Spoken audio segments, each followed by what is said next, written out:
2027 educations වලට readyද? okay මොනවද changes එන්න තියෙන්නේ දැන්? countries මොනවද තියෙන්නේ? ගොඩක් countries තියෙන Australia, Canada, UK, Europe, Asia ඒ වගේ ඔක්කොම රටවල් වල changes මොනවද වෙන්න තියෙන්නේ? ඔයාලා 2027 යන්න ඉන්න ස්ටුඩන්ට්ස් ලා නම් මේ වීඩියෝ එක ෆලෝ කරලා මේ වීඩියෝ එක හරියට අහගෙන ඉන්න. එතකොට ගොඩක් වෙලාවට ඔයගොල්ලන්ට අයිඩියා එකක් එයි 2027 වලට ඔයගොල්ලෝ රෙඩි වෙන්න ඕන කොහොමද? අපි ස්ටාර්ට් කරමු ඔස්ට්‍රේලියාව වලින්. ඔස්ට්‍රේලියාව වල මේ අවුරුද්ද ඔයගොල්ලෝ දන්නවා ඇති දැන් ගොඩාක් දුරට වීසා රිෆියුසල් රේට් එක ගොඩාක් වැඩි වෙලා තියෙනවා. ඉතින් මේකෙදි ගොඩාක් වෙලාවට ස්ටුඩන්ට්ස් ලාට ඇවිත් තිබුණේ ජෙනරික් රිෆියුසල්ස්. ඒ කියන්නේ සාමාන්‍ය රිෆියුසල්ස් ඔක්කොටම එන්නේ එකම හේතුව සමහර ඒවා without a reason refused. හොඳ profiles bad profiles කියලා වෙනසක් නැහැ. ඒක රිෆියුස් වෙච්ච අය මෙදාපාර ගොඩයි. එතකොට grant වෙච්ච ඒවා considerably බැලුවාන් පස්සේ ගොඩක් වෙලාවට universities GO8 එකේ universities වලට ඒ කියන්නේ top ranking තියෙන ඔස්ට්‍රේලියාව වල best universities වලට accept වෙලා තියෙනවා ගොඩක් applications but අපි consider කරාන් පස්සේ සමස්තයක් විදිහට මේක ඒ වුණාට ඒකේ reduction එකක් තියෙනවා. ඒ ලැබෙන ප්‍රමාණයට වැඩිය සෑහෙන ප්‍රමාණයක් අඩු වෙලා තියෙනවා. ඔස්ට්‍රේලියාව වල migrations වලට දැන් ගොඩක් restrictions යනවා. රට ඇතුලේ political ප්‍රශ්න යනවා. ඉතින් housing issues යනවා. ඒ වගේ crisis එකක් එක්ක මේ ඔක්කොම මේ build up වෙලා තියෙන ඒවා ඔක්කොමත් එක්ක. ඉතින් ඒකට ඔයාලට කරන්න දෙයක් නෑ. ඔයාලගේ දෙයක් නිසා නෙමෙයි මේ refusals එන්නේ. ඒක refusals එන්නේ රටට Asian community එකේ සමහර රටවල් නේපාල් වලට අපිට වඩා refusals වැඩි. නේපාල් 90 ගානක විතර refusals තියෙනවා. ඉතින් ඊට පස්සේ බංග්ලාදේශ, ඉන්දියා මේ වගේ රටවල් Asian countries අපි consider කරාම ලංකාවත් ඉන්නවා 100 ගානක refusal rate එක. ඉතින් ඒක too much නෑ but considerably high. ඒක නිසා මේ දවස්වල දාන visas 10ක් දැම්මොත් 2ක් 3ක් වගේ තමයි grant වෙන්නේ. ඉතින් ඒකත් lucky students ලා ඒ grant වෙන අය that I have to say. ඉතින් ගොඩක් අයට decline වෙච්ච අයට ඉතින් worry වෙන්න එපා. That's not the end. You can apply again. Wait. ඉතින් වාට දැන්ට immediately යන්න ඕන නම් මාස 6ක gap එකක් තියලා second country එක choose කරගෙන දාන්න. but immediately දාන්න යන්නත් එපා. පොඩි gap එකක් තියන්න refusal එකක් ආවන් පස්සේ that's the best practice. මොකද ඔය immigrations ඔක්කොම වලට ඔයාලා declare කරන්න ඕන ඔයාලගේ refusals. ඒවා hide කරන් ඉන්න බෑ. ඒ නිසා ඔයාලා declare කරලා ඕන දාන්න. ඒ නිසා මොන දේ කරත් කවුරු කොහොම කිව්වත් hide කරන්නේ නැතුව තමන්ගේ profile එක clear profile එකක් විදිහට immigration එකට දාන්න. එතකොට ඔයගොල්ලන්ට ඊළඟ visa එකේදී වෙන්න තියෙන disadvantages අඩුයි. මොකද ඔයාලා ඒක declare කරලා නිසා declare නොකර ගියොත් ඔයා fraud එකක් විදිහට ඔයාව detect කරගත්තොත් that could be a negative impact for you. ඒක lifetime impact එකක් වෙන්න පුළුවන්, ban වෙන්නත් පුළුවන්. ඒ නිසා negative කරගන්න එපා. positiveness එකක් එක්ක යන්න නම් හරියටම declare කරන file එක then you should be fine. ඉතින් මේක කොහෙට දැම්මත් මොන country එකකට දැම්මත් including Singapore වලට පවා මේ visas ඔයගොල්ලෝ hide කරොත් ඒවා වදිනවා immigration එකට. ඒ නිසා don't hide it. ඉතින් refuse වුණා කියලා බය වෙන්න එපා. ඉතින් මාස 6ක වගේ පොඩි gap එකක් තියලා ආයි දාන්න. ඔයගොල්ලන්ට ඔස්ට්‍රේලියා වලට ආස නම් ඉතින් මේ වෙලාවේ best choice New Zealand දාන්න. New Zealand දැන්ට grant rate එක very high. ඉතින් ගොඩාක් අයට New Zealand grant වෙලා තියෙනවා මේ දවස්වල. අපිටත් ගොඩාක් visas ඇවිල්ලා තියෙනවා New Zealand. ඒ නිසා best thing මේ දවස්වල New Zealand දානවා නම් ඔස්ට්‍රේලියා දැනට දාලා නැති visa refuse කරගන්න අකමැති කෙනෙක් ඉන්නවා නම් I think best to apply to New Zealand. මොකද ඔයාලට doubtful නම් ඔයාලට confident එකක් තියෙනවා නම් දාන්න. but ඒක doesn't matter ඔයා first class degree එකක් hold කෙනෙක්ද, first class වාට academics තියෙනවද, financial criteria කොහොමද කියන එක නෙමෙයි මෙතනදී refuse වෙන්න බොහෝ දුරට ඉඩ තියෙන්නේ මේගොල්ලන්ගේ තියෙන capacity එකත් එක්ක. ඒ යම් තාක් දුරට ඒ visa reach වුණාම එතනින් එහාට refuse. ඉතින් ඒ වගේ refusal reason එක මේ දවස්වල හිතා ගන්න බැරි විදිහට යන්නේ. ඒ නිසා දැන් සාමාන්‍යයෙන් ඉස්සර refusal එකක් එද්දී අපිට කියන්න පුළුවන් මේක වෙන්න තියෙන possibilities මොනවද? ඇයි මේක refuse වෙන්නේ? finance ද මොකක්ද රටේ stability එකද? ඒවත් බලපානවා. රටේ instability එක, financial condition එක රටේ ඒවත් උගලොන්ට බලපානවා. ඉතින් මේ සියලුම දේත් එක්ක ඔස්ට්‍රේලියා වලින් දෙන editions එහි home affairs වලින් දෙන edition එක එහි full මොනවද තියෙන ප්‍රශ්නේ. ඉතින් ඒවත් ඔයගොල්ලන්ට බලපානවා. ඉතින් දැන් යන්නේ ඒ වගේ දෙයක්. මේ රට ඇතුලේ තියෙන situation එක තමයි ඔයගොල්ලන්ට බලපාන්නේ. එතකොට ඒ refusal ප්‍රමාණය වැඩි වෙනවා. අනිත් එක තමයි අපේ ස්ටුඩන්ට්ස් ලයි කියන්නේ ලංකාවෙන් ගියපු ස්ටුඩන්ට්ස්ලා එහෙ ගිහිල්ලා හැසිරෙන විදිහ ඒගොල්ලෝ පෝස්ට් චේන්ජ් කරලාද හරියටම ජෙනුයින් ස්ටුඩන්ට් කෙනෙක් විදිහට ජීවත් වෙලාද ඒ ක්‍රයිටීරියා එකේ ඉඳලාද යුනිවර්සිටි කම්ප්ලීට් කරලාද හොපින්ග් තැනින් තැනට මාරු වෙලා ස්කූල්ස් මාරු වෙලා කෝස් මාරු වෙලා ඇස් එ රිෆියුජි දාලාද ඔය ඔක්කොම බලපානවා. ඉතින් ඒ ඔක්කොම ප්‍රීවියස්ලි ගිය අය අනාගත්තොත් ඒ වැඩේ අවුල් කරගත්තොත් ඒක අපේ රටට බලපානවා. එතකොට අපේ රටේ යන ෆියුචර් ස්ටුඩන්ට්ස්ලට ඒ ටික ඩෙෆිනිට්ලි ඉම්පැක්ට් වෙනවා. එතකොට අපේ රටේ දැන් පහුගිය ටිකේ level 1 ආවා, දැන් level 2 වෙනවා, දැන් 3 වෙන්නත් පුළුවන් මේ යන විදිහට ගියොත්. ඒතර රිෆියුසල් වැඩි වෙලා level 3 යන්නත් පුළුවන්. මේ නිසා පුළුවන් තරම් රිෆියුසල් අඩු කරගන්න ඔයගොල්ලන්ට කරන්න දෙයක් නැහැ ඇත්තටම. ඔයගොල්ලෝ මොන විදිහට දැම්මත් පාස් රේට් එක ඒ රේට් එකම තමයි. ඉතින් ඒ නිසා ඒක එක්කෝ මොනිටර් කරලා තව ටික කාලයක් ඉවසීමෙන් ඉඳලා දාන්න ඕනේ. එහෙම නැත්නම් now best thing New Zealand වගේ දාන එක. New Zealand දැනට welcome ඉතින් ඔයාලා ඔක්කොම ඒ කියන්නේ සාමාන්‍ය ප්‍රමාණයකට වීසා රේට් එකක් දැනට තියෙනවා. more than 80% 90% වගේ කියන්න පුළුවන් දැනට grant rate එක New Zealand. ඉතින් ඔයගොල්ලෝ තාම දාලා නැත්නම් ඉතින් ඩිසිෂන් එකක් ගන්න බය නම් ඔස්ට්‍රේලියාව වගේ දාලා රිවියුස් දෙයි කියලා ඩවුට් එකක් තියෙනවා නම් you can apply to New Zealand and see. මොකද ඒකේ අනිවාර්යෙන් ඔයගොල්ලන්ට capacity එක වැඩි. ඉතින් New Zealand වල ගත්තොත් එහෙම next year changes කියලා ලොකු changes ටිකක් නෑ. ගොඩක් වෙලාට PR වලට migration පැත්තට තමයි ලොකු changes ටිකක් තියෙන්නේ. students ලට ලොකු change එකක් නැහැ. දැනට impactfully. ඉතින් ඒ නිසා ඔයගොල්ලන්ට New Zealand ගත්තොත් ඔස්ට්‍රේලියාත් එක්ක අපි comparably New Zealand ගත්තොත් එහෙම New Zealand වල ඔයගොල්ලන්ට ලැබෙන තියෙන benefits. එතකොට ඔයගොල්ලන්ට dependents ලත් එක්ක යන්න පුළුවන් masters යනවා නම්. ඒ වගේම IELTS waivers ගන්න පුළුවන් ඔයගොල්ලන්ගේ MOI එක consider කරලා. ඉතින් ඒකත් ලොකු chance එකක්. New Zealand mandatory නැහැ ඔයගොල්ලන්ගේ English requirement එක හරියටම fulfill වෙනවා. ඊළඟ දේ තමයි ඔයගොල්ලන්ගේ ඉතින් stability එක.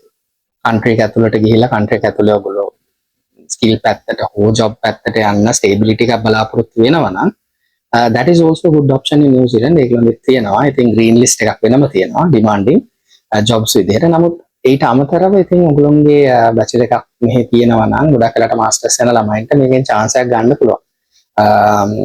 settlement එකට ඉතින් ඔයගොල්ලෝ කැමති නම්. ඉතින් however ඉතින් genuine student කෙනෙක් විදිහට ඔයගොල්ලෝ ඒ criteria ටික meet කරන්න ඕන. IELTS ඉල්ලනවා නම් IELTS දාන්න ඕන. show fund එක ඉල්ලනවා. show fund එක definitely mandatory. show fund එක අනිවාර්යෙන් පෙන්නන්න ඕන. ඉතින් ඒක ඒ ඔක්කොම පෙන්නද්දී ඉතින් පෙන්නලා ඉවර වෙලා ඔයාලගේ ෆයිල් එක complete නම් ඉතින් බොහෝ දුරට chance එක තියෙනවා.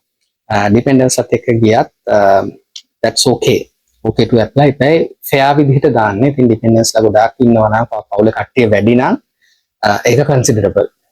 but තුන් දෙනෙක්ගේ family එකක් should be fine. 4-5 යනකොට ඉතින් ටිකක් තියෙනවා. මොකද consideration එකක්. මොකද ඔයගොල්ලෝ living cost එක ඔක්කොම වැඩි වෙනවා. ඉතින් එතකොට show fund එක වැඩි, commitments වැඩි.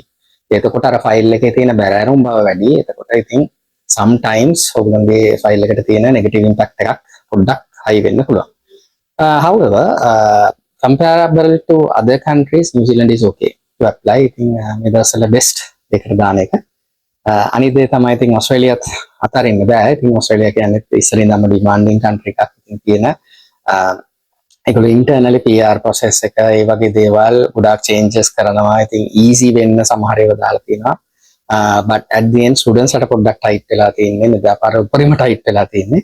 ඉතින් IELTS එකෙන් හොඳ marks තියෙනවා නම් හොඳයි. ඉතින් දානවා නම් IELTS 6.5 ඉල්ලුවත් 7 තියෙනවා නම් හොඳයි. ඉතින් ඒ වගේම show fund එකත් වැඩි කරගන්න පුළුවන් නම් ඒකත් හොඳයි. ඊට පස්සේ income source of funds ඒවා එහෙම හරියටම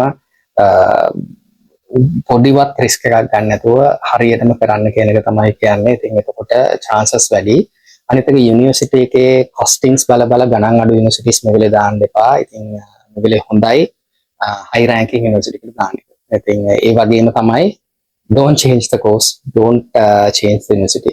ඒක definitely ඔයගොල්ලන්ට bad impact එකක් වෙනවා. ඔයගොල්ලන්ට විතරක් නෙමෙයි ඒක ලංකාවටත් හොඳ නැහැ. ඉස්සරහා ඉන්න students ලට negative impact එකක් වෙනවා. ඒ නිසා යන course එක ඉවර කරන්න වග බලා ගන්න ගිහිල්ලා change කරන්න එපා. ඒක ඉවර කරන්න. condition එක fulfill කරන්න. ඔයාලා genuine student කෙනෙක් විදිහට statement of purpose එකේදී හැම තැනදීම ඔයගොල්ලෝ දියුරට කියලා යන්නේ. ඉතින් ඒ නිසා ඒවා break කරන්න එපා. ඒවා හරියටම ඉවර කරන්න. ඉවර කරලා complete කරන්න. ඊට වගේ profile එක clean. clean.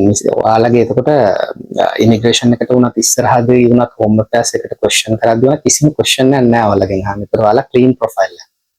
ඊට පස්සේ ඔයගොල්ලන්ට රෙසිඩෙන්සි අවශ්‍ය නම් ඒකට හරි, ස්කිල් වලට අවශ්‍ය නම් ඒකට හරි කිසිම ඉෂුව එකක් නැතුව දාන්න පුළුවන්. අර ඔක්කොම කම්ප්ලීට්. ඉතින් හරි පාත් එකක් හරි ප්ලෑන් එකක් ගහගෙන යන නිකන් ඕස්ට්‍රේලියා යන්නම් වාලේ යන්න ආසයි කියලා යනවා නෙමෙයි.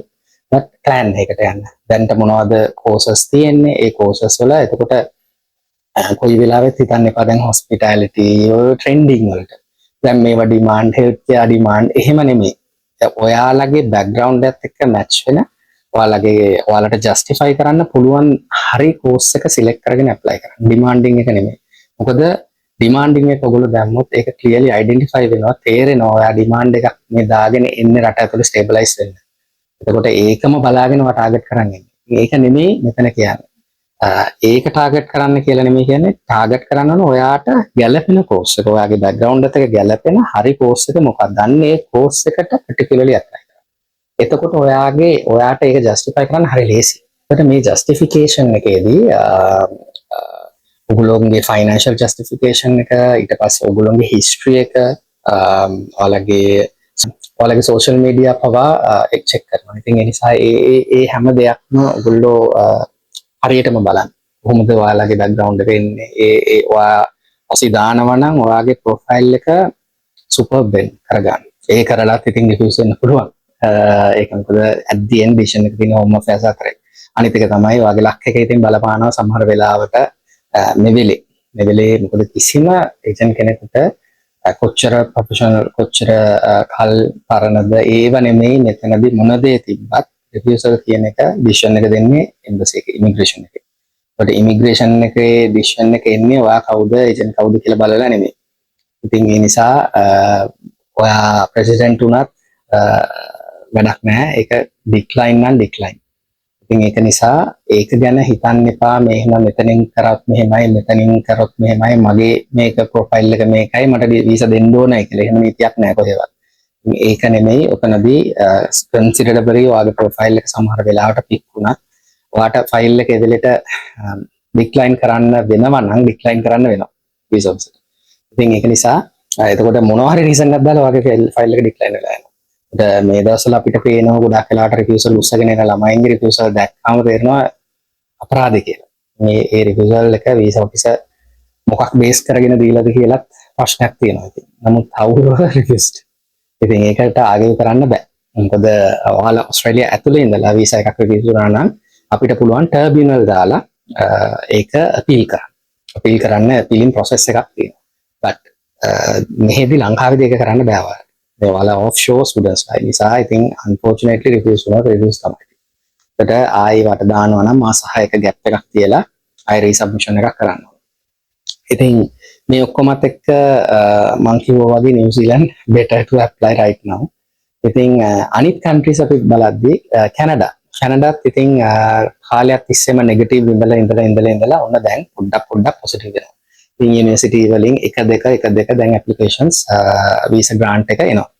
ඉතින් මෙතනදී දෙන ඇඩ්වයිස් එක තමයි ගොඩක් වෙලාවට ඔයගොල්ලෝ පබ්ලික් යුනිවර්සිටිස් චූස් කරනවා නම් හොඳයි. Government university, state universities, top class universities. එතකොට ඒ වලට අර කොලෙජස් ඒ වගේ පොලිටෙක්නික්ස් ඒ වගේ ඒවා ගන්න එපා. මේ වෙලේ අවොයිඩ් කරන්න. that's the best.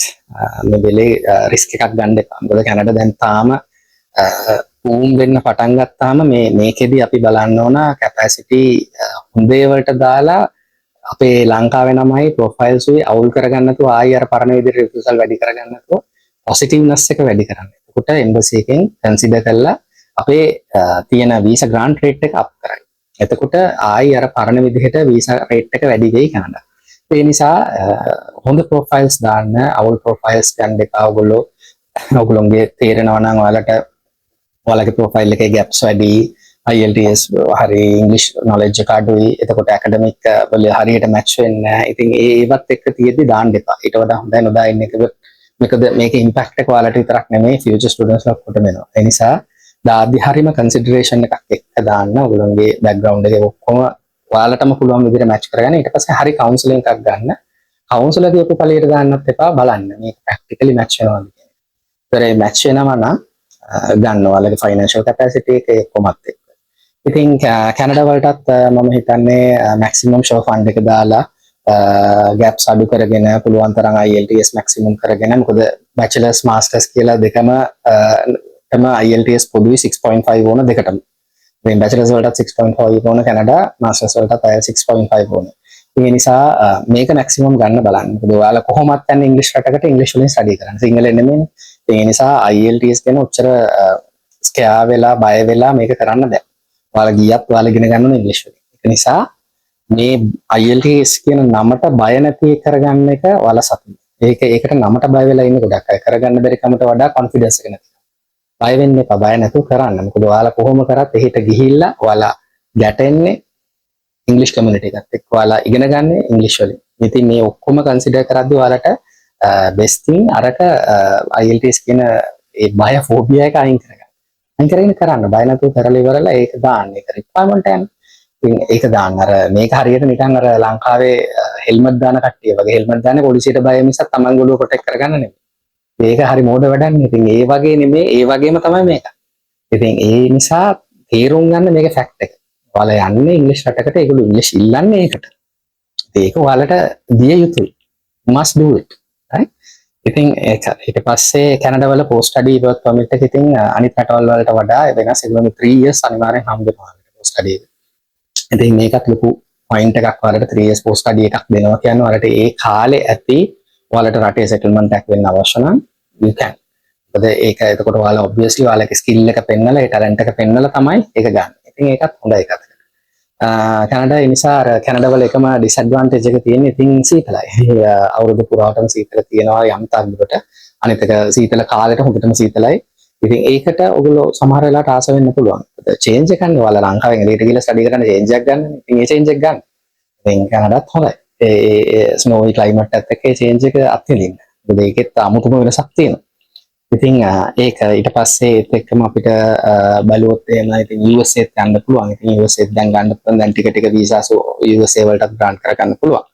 බට් අනිත් එක තමයි ඉතින් USA ගත්තත් ඉතින් කොස්ටින්ග්ස් අතුව ගත්තත් කොස්ටින්ග්ස් ලොකුවටම යන්නේ නැහැ USA. සමහර වෙලාවට කැනඩා වලට වඩා අඩුවෙන් කොස්ටින්ග්ස් යන යුනිවර්සිටිස් තියෙනවා USA. ඉතින් ඒ නිසා USA කියන්නේ හොඳයි ඒකම දේ. ඉතින් USA යනවා නම් හොඳට සල්ලි කියන ෆැමිලි එකකින් දාන්න එක හොඳයි. because obviously you have to fund for your education and living expenses. ඉතින් ඒ නිසා rules and regulations ටිකක් tight. Other thing ඉතින් UK ඉතින් ගොඩාක් popular වෙලා තිබ්බ එකක් UK කියන්නේ. ඉතින් දැනටත් UK okay එකම දේ. ඉතින් UK වල rules වෙනස් වෙච්ච එක. rules tight වෙලා තියෙනවා දැනටත් immigration එකෙන් show fund එක ගැන ඔයගොල්ලෝගේ English wave එක ගැන ඒවා ගොඩාක් කතා බහට ලක් වෙච්ච දෙයක්. ඉතින් university ගැන ඉතින් මෙදාපාර traffic light system එකක් introduce කරලා තිබුණා. ඒක මම කලින් කිව්වා. ඉතින් ඒකෙදී ගොඩක් වෙලාට universities education providers ලව red එකට වැටෙන green එකට වැටෙන වැඩක් මේක. ඉතින් ඒකේ ඒගොල්ලෝගේ හැසිරීම ඒගොල්ලෝ IELTS waivers දෙනවද කොහොමද දෙන්නේ? ඒගොල්ලෝගේ ස්ටෑන්ඩඩ් එක කොහොමද? ළමයින්ට ඕන විදිහට මේක කරනවද නැත්නම් හරියටම education standard බලලාද මේක කරන්නේ? මේ ඔක්කොම consider කරලා. ඒවා බලලා තමයි ගොඩක් වෙලාවට යුනිවර්සිටිස් දැන් වලට ඩිසිෂන් එක දෙන්නේ ඇස් එක රිලීස් කරන්නේ මේව බලලා. ඒකට දැන් Coventry University එක පහුගිය ටිකෙන් ෆේමස් වෙලා තිබුණා. ඊට පස්සේ Coventry එක දැන් ඩවුන් වෙලා තියෙනවා. Coventry එක ගොඩක් වෙලාවට දැන් මෙදාපාර ඒෂියා මාකට් එකේ withdrawal ගියා ඔක්කොම Coventry. ඉතින් Coventry දාපු ළමයින්ගේ withdrawal කරා මේ දාන්න බෑ.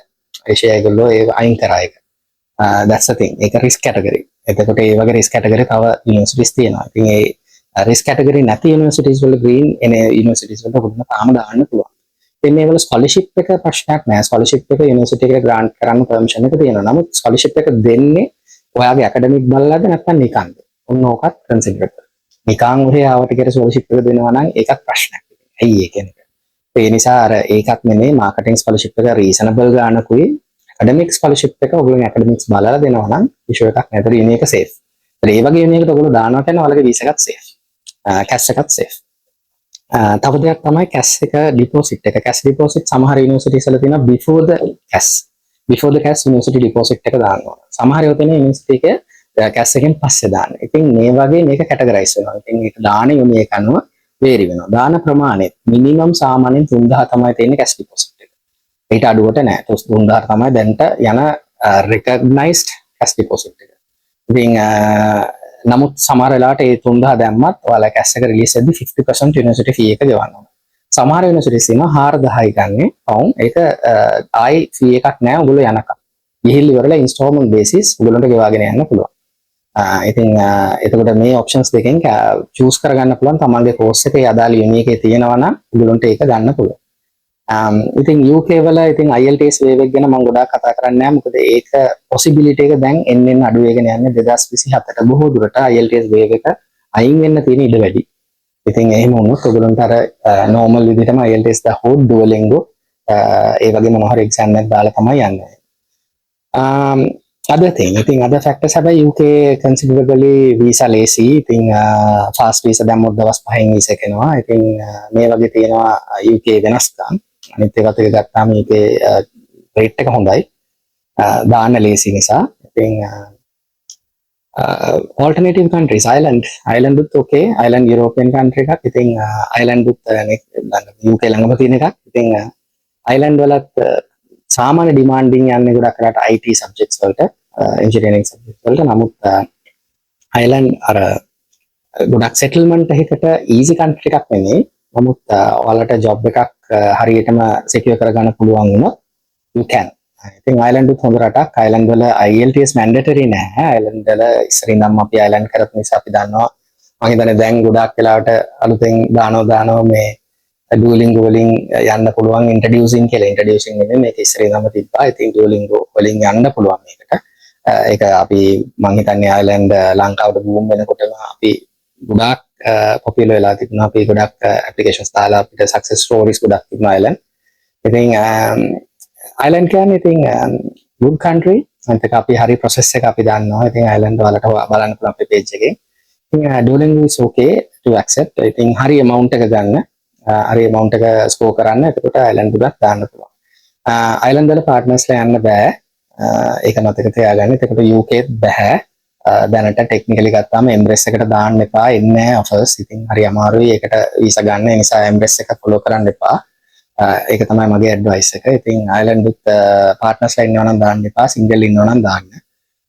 The other thing එතකොට New Zealand තමයි ඔයාලට safe partners ලාත් එක්ක දාන්න. Canada yes you can.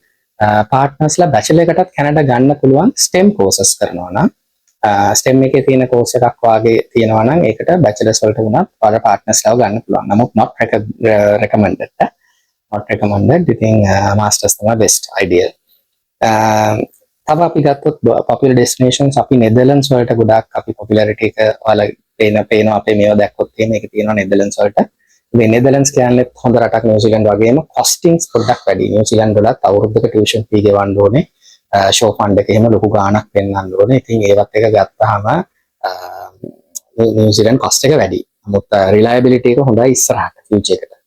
ඒ වගේම Netherlands උත් එහෙමයි cost එක වැඩි. අවුරුද්දක tuition fee එකයි වගේ accommodation approximately thing සාමාන්‍යයෙන් depends on the university thing. මේකත් ඉතින් සාමාන්‍යයෙන් 6-7 million විතර වෙයි. costing. So I think ඒක නිසා I think Netherlands නමුත් visa rate එක 99% visa rate එක දැනට හරියම හොඳයි. Netherlands හැබැයි IELTS mandatory. Netherlands IELTS අනිවාර්යෙන් දාන්න ඕනේ. අනිත් ඒව නෙමෙයි IELTS දාන්න ඕනේ. දාලා I think ගියොත් හැබැයි path එක ඉතින් lazy. මොකද Netherlands crowd එක අඩුයි යන.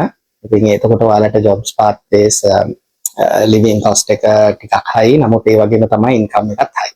living cost වැඩි වෙනවා කියන්නේ income එකත් high. ඒ රටවල විතර යුරෝ වලින් ඔයාලගේ යන්නේ. ඉතින් සාමාන්‍යයෙන් Netherlands කියන්නේ ඉතින් settlement එකකට හොඳයි jobs පැත්තෙන් career එකක් හරියට කරගත්තොත් good country, peaceful country. ඉතින් alternatively ඔයාලට Germany බලන්න පුළුවන්. හැබැයි German වල තියෙන එක මේ Netherlands වගේ නෙමෙයි. Netherlands ගොඩාක් English තමයි use වෙන්නේ. Germany වල එහෙම නැහැ. German language එක use වෙන්නේ. ඉතින් ඒක නිසා uni එක අතරතුරදී ඔයාලට German language එක ඉගෙන ගන්න වෙනවා. professional level එකට වෙනකන් at least B1 B2 level එකටවත් ඉගෙන ගන්න වෙනවා. ඔයගොල්ලන්ට corporate network එකත් එක්ක handle වෙන්න නම්. ඉතින් Germany තියෙනවා category දෙකක් private institute, state institute. state universities වලට ගත්තොත් එහෙම free education එකකට යන්න පුළුවන්. private ඒවා ගත්තොත් paid. ඉතින් ඔයගොල්ලන්ගේ qualifications වල මොනවා හරි issues තියෙනවා නම් state level ට දාන්න එපා. මොකද ගොඩක් කරාට එන්නේ නැහැ. ඒ නිසා private level ට දැම්මොත් private acceptance එක තියෙනවා. ඉතින් Germany blocked account එකක් ඕනේ. මේ බ්ලොක් account එක ගැන කතා කරොත් ඒ කියන්නේ සාමාන්‍යයෙන් 12,000 to 13,000 euros වගේ ඔයාලා එහි ඩිපොසිට් එකක් යවන්න ඕනේ. එතකොට ටියුෂන් ෆී එකට අමතරව මේ ඩිපොසිට් එකත් ඔයාලා පේ කරලා ඒක හෝල්ඩ් කරන්න ඕනේ. ඒක ඔයාලට ලැබෙන්නේ කන්ට්‍රි එකට ගියහම. ඉතින් ඒ නිසා බ්ලොක් account එක ජර්මනි හරි ප්‍රසිද්ධ දෙයක්. ජර්මනි එකේ බ්ලොක් account එක. ඉතින් මේකත් එක්ක තමයි යන්නේ. The other country we can recommend is France. France උත් හොඳයි. France හොඳ country එකක්. ඉතින් පැරිස් වල ගොඩාක් ඉන්ස්ටිටියුට්ස් තියෙනවා. අපි ළඟ දැනට තියෙන ඉන්ස්ටිටියුට්ස් විතරයි France. නමුත් වීසා රේට් එක ඕකේ France. ඉතින් හරියට දාන්න හරි ජෙනුයින් ප්‍රොෆයිල් එකක් වෙන්න ඕනේ. ඒජ් ලිමිට්ස් තියෙනවා. සාමාන්‍යයෙන් හැම රටකටම වගේ ඒජ් ලිමිට්ස් තියෙනවානේ. ඉතින් දැනට ඒජ් ලිමිට් ක්‍රයිටීරියා එක හරියට බලන්න. දැනට ඒජ් එක ටිකක් හයස්ම ගන්න නිව්සීලන්ඩ් and ෆින්ලන්ඩ්. ඉතින් අනිත් රටවල් වල පොඩි ඒජ් ලිමිට් කැප් එකක් තියෙනවා. ඒක පොඩ්ඩක් හරියට අපේ කන්සල්ටන්ට්ස්ලාගෙන් හරියටම අහන්න. ඔයාගේ ප්‍රොෆයිල් එක කියලා. එතකොට ඒගොල්ලෝ එලිජිබිලිටි එක බලලා කියයි you are fine or not. ඉතින් රිස්ක් එකක් ගන්න නැතුව ෆ්‍රාන්ස් දානවා නම් දාන්න. මොකද ෆ්‍රාන්ස් වල ගොඩක් වෙලාවට හැමදේම බලනවා. බලලා තමයි වීසා එක ඉෂුව කරන්න යාලා. ඒකත් Schengen zone. ඉතින් ෆ්‍රෙන්ච් ලැන්ග්වේජ් එක ඔයාලට ගිහිල්ලා ඉගෙන ගන්න එක හොඳයි. මොකද නැත්නම් ආයෙ අර මම කිව්වා වගේ ජර්මනි වගේම ප්‍රොෆෙෂනල් ක්‍රයිටීරියා එකට යද්දී එතන ඉෂුව එකක් තියෙනවා. ඒ නිසා ජර්මන් ලැන්ග්වේජ් එකත් ෆ්‍රෙන්ච් ලැන්ග්වේජ් එකත් ඉගෙන ගන්න. ෆ්‍රාන්ස් වල තව ස්පෙෂල් දෙයක් තියෙනවා. ඉතින් IELTS waivers possible masters යන අයට MO එකක් දාලා waiver එක ගන්න possibility එක තියෙනවා. right then අපි ගත්තොත් එහෙම බෙල්ජියම් ඊට පස්සේ හංගරි ස්පේන් මේ වගේ රටවලුත් තියෙනවා. but visa rate එක පොඩ්ඩක් අඩුයි. ඉතින් මේ වලට දානම නම් සාමාන්‍යයෙන් හැම පැත්තම බලලා risk එකක් අරන් ඕන දාන්න. මොකද ලංකාවට visa rate එක ටිකක් අඩුයි. හැබැයි මේ countries වලත් ඉතින් popularity එක අඩු වගේම ඉතින් community එකත් අඩුයි. ඒක නිසා අර ගිහිල්ලා peacefully ඉන්න පුළුවන් ඔයගොල්ලන්ට. studies ටික කරගෙන Schengen zone නිසා ඒ path එක ඔයාලට හදා ගන්න පුළුවන්. then popular country එකක් Finland Sweden. ඉතින් Finland Sweden ගත්තොත් එහෙම දැන් ජනවාරි intake එක open. September තමයි ඒගොල්ලෝ main intake එක Sweden වලත් එහෙමයි. ඉතින් Finland වල ඔයාලට ඉතින් family එක යන්න පුළුවන්, bachelors වුණත් යන්න පුළුවන්. ඒකත් හොඳ country එකක්. ඒකේ age gaps ඒව එහෙම ලොකු consideration එකක් නෑ වගේ වයස. diploma level එකේ ඉඳලා තියෙනවා bachelors masters. ඒතකොට diploma එකේ තියෙනවා vocational and diploma level ඔය දෙක category දෙකක් තියෙනවා. ඒකේ එක category එකකට තියෙනවා IELTS නැතුව දාන්න පුළුවන්. සමහර ඒවා IELTS mandatory. right? ඒතකොට bachelors යනකොට අවුරුදු 4යි degree එක. මේකට family එකක් අරන් යන්න පුළුවන්. ඉතින් benefits ගොඩයි Finland. දාගත්තොත් එකම දේ ෆිනිෂ් ලැන්ග්වේජ් එක ඉගෙන ගන්න වෙනවා. රට ඇතුළට ගිහිල්ලා නැත්නම් වලට ජොබ්ස් කරද්දි ඒක ඉෂුව එකක් තියෙනවා. ඉතින් ගොඩක් දේවල් ගොඩක් කන්ට්‍රීස් ගැන කතා කරා. ඉතින් මම අන්තිමට කියන්නම් සිංගප්පූර්, මැලේසියා ඒ වගේ කන්ට්‍රීස් වලත් ඉතින් දැනට පොපියුලර් ඩෙස්ටිනේෂන්ස් ඒවත් ඉතින් ළමයි සමහර අය ඒ වලටත් යන්න බලනවා. Singapore and Malaysia. that's okay. ඔයාලා undergraduate level නම් ඉන්නේ ඒ වලට ගියාට කමක් නැහැ. masters නම් not recommended but undergraduate නම් good. මොකද ඔයාලට එතනින් එහාට future එක හදාගන්න වෙන රටකට මාරු වෙන pathways ගොඩක් තියෙනවා මැලේසියා and සිංගප්පූර්. ඉතින් මැලේසියා වල MBBS courses කරන අයටත් හොඳයි. ડોක්ටර් වෙන්න ඉන්න කැමති කෙනෙකුට, නර්ස් කෙනෙක් වෙන්න ඉන්න කැමතිකට හොඳ courses ටිකක් තියෙනවා ඒවල. එතනින්ුත් path එක හදාගන්න පුළුවන් ඔයාලට. සමහර වෙලාවට එහෙ කරලා SLMC recognize නම් ලංකාවට ඇවිල්ලා practice කරන්නත් පුළුවන්. ඉතින් ඒ නිසා costings උත් අඩුයි. good countries. ඉතින් තව තියෙනවා ඩුබයි ගත්තොත් එහෙම ඔයාලට programs තියෙනවා. hotel field එකේ ගොඩාක් programs තියෙනවා. ඩුබයි වලත් තියෙන universities ඔක්කොම වගේ ගොඩක් ඒවා international ඒවා තියෙන්නේ. Australian based හෝ UK based. ඒතර ඔයගොල්ලෝ ගන්න qualification එකත් ඒ country එකෙන් තමයි qualification එක එන්නේ. costings අඩුයි. comparably ඔයාලා UK ගිහලා study කරනට වඩා ඩුබයි ගිහලා study කරන cost එක අඩුයි. අනිත් එක visa sure. IELTS ඕනෙත් නැහැ, show fund ඕනෙත් නැහැ. ඉතින් ඒක නිසා ඉතින් ඩුබයි හොඳ choice එකක් යන ළමයින්ට. එතකොට අමතක කරන්න බෑ චයිනා අපේ. ඉතින් මේ දවස්වල ගොඩාක් චයිනා popular program එකක්. චයිනා 200% scholarships තියෙනවා. ඉතින් ඔයගොල්ලෝ eligible නම් ඔයාලගේ academics හොඳ නම් age limits හරි නම් චයිනා වලට දාන්න පුළුවන්. මේකේ ඔයගොල්ලන්ට හොඳ opportunity එකක්. government universities, state universities, world ranking තියෙන ඒවා තියෙනවා මේ list එකේ. ඉතින් ඔයගොල්ලන්ට ලක් එක තියෙනවා නම් ඒ හොඳම rank එකකින් එන්න පුළුවන් possibility එක. ගොඩක් වෙලාවට tuition fee නැතුව accommodation fee නැතුව ඒ ඔක්කොම cover වෙන full scholarship එක grant වෙන්න පුළුවන් possibility එක තියෙනවා. ඉතින් master students ලට stipend එකකුත් දෙන්න possibility එක තියෙනවා. ඉතින් චයිනා කියන්නේ හොඳ country එකක් දැනට technology පැත්තෙන් උඩ ඉන්න මගේ videos පරණ ඒවා බලනවා වලට තේරෙයි. ඒවල කියන explanation එකේදී ඒ country එකේ තියෙන value එක. ඉතින් ඒ නිසා that is also a good choice for students, genuine students. ගිහිල්ලා ස්ටඩි කරලා එන්න වෙනවා. ඉතින් ඒක ගිහිල්ලා ස්ටඩි කරන්න හොඳම country එකක් තමයි චයිනා දැන්. ඉතින් මේ වගේ countries ගොඩක් තියෙනවා. අපි ළඟ තව නොකී countries උත් තියෙනවා. ඉතින් ඒවා popular නැති නිසා අපි explain කරේ නැහැ.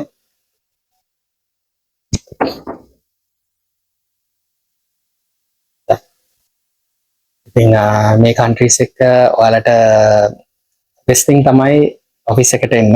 I think Maximus Education එක අපේ YouTube channel එක follow කරන්න. follow කරලා බලන්න අපේ previous කොහොමද අපි explanations දීලා තියෙන කියලා එක එක රටවල් වලට අපි specifically දීලා තියෙන explanations. ඉතින් බලන්න ඒ ටික බලලා ඉවර වෙලා ඔයාලට මේ ගැන in detail දැනගන්න ඕන නම් එන්න office එකට. මොකද අපි මේ කියන්නේ මේ වීඩියෝ එකෙන් යම් කිසි ප්‍රමාණයයි. ඉතින් මෙතන profile by profile අපිට check කරලා ඕන ඔයාලට හරියන suitable option එකක් දෙන්න. ඉතින් Maximus Education එකේ ඔක්කොම certified professionals ඉන්නවා. consultants ලා licensed අය British Council PI එකේ certified කට්ටිය ඉන්නවා. anything ඒ නිසා ඔයාලා බය නැතුව එන්න. අවිල්ලා ඒගොල්ලන්ගේ advice එක ගන්න. බොහෝ දුරට අපේ experience එකෙන් අපි දැකලා තියෙනවා අපි accept කරන නොකරන ඒවා තියෙනවා නම් බොහෝ දුරට එයාලට හරි අමාරුයි. ඒ acceptance එක නැතුව දානවා නම් මාරම විදිහකින්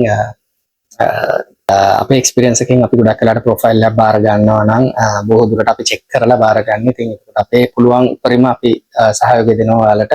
ඒක ඔයාලගේ visa grant කරගන්න. ඉතින් අපි බාර ගන්න නැත්තේ බොහෝ දුරටකට අපිට ඔයාලගේ මොනවා හරි issue එකක් තියෙනවා නම් ඒකේ risk එකක් තියෙනවා නම් risk factor එකක් තියෙනවා නම් අපි ගොඩක් වෙලාට ගන්න නැහැ. මොකද ඒක ඔයාලට අපරාධ වගේ time waste එකක්, අපේ time waste එකක්, අනිත් එක negative impact එකක් company එකට හා ඔයාලට. ඉතින් අපි කැමති නැහැ ඒ අමාරුවේ දාන්න. ඒකයි ගොඩක් වෙලාට අපි බාර ගන්න නැත්තේ application එක. ඉතින් ඒ නිසා අපි හැමදේම ගන්නේ eligibility check කරලා. ඒ නිසා ඇවිල්ලා කතා කරන්න. ඇවිල්ලා කතා කරලා ඔයාලගේ eligibility එක match වෙනවා නම් විතරක් ඔයාලා කැමති නම් අපිට ඒක proceed කරන්න පුළුවන්. එතකොට අපි බාර අරගන්න application එක we give our best shot. ඉතින් අපි located in Maximus Education one and only in Sri Lanka.